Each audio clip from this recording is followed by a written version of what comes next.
closer to you. Tonight, a community grieving. This after a family is dead following a shooting and a fire inside their Delaware County home. This evening, the community paid their respects as the healing process and the investigation is just beginning.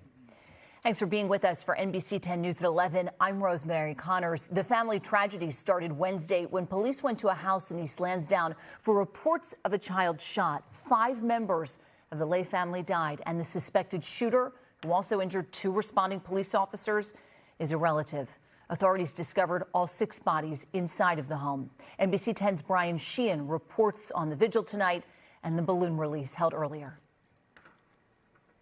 This tragedy has impacted nearly every inch of this community. Tonight, the victims' loved ones were joined by family, friends, and even complete strangers to honor the innocent lives of those who were lost way too soon.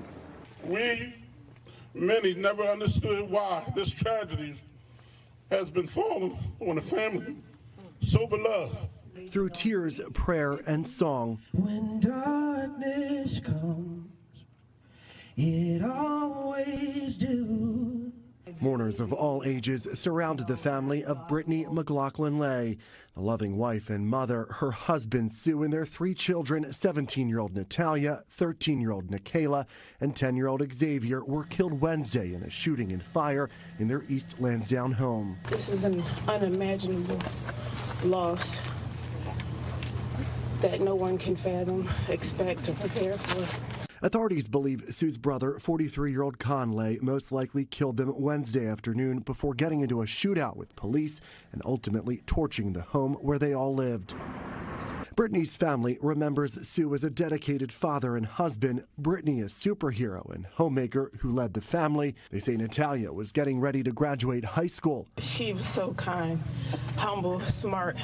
Described Michaela as a gifted artist and dancer. She was such a joy, just a true joy to our family and changed the trajectory of our lives. And say Xavier was an avid gamer and fun-loving elementary school student who loved his sisters and cousins. He could build anything, and he was such a protector. The McLaughlins say as difficult as this nightmare has been for them, they are grateful that none of their loved ones had to survive without the other. They all died the same way they lived, which was together.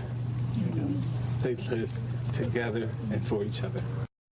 It is likely many questions about this tragedy will remain unanswered, but Delaware County officials say the medical examiner will work to officially identify the bodies and determine how each of them died.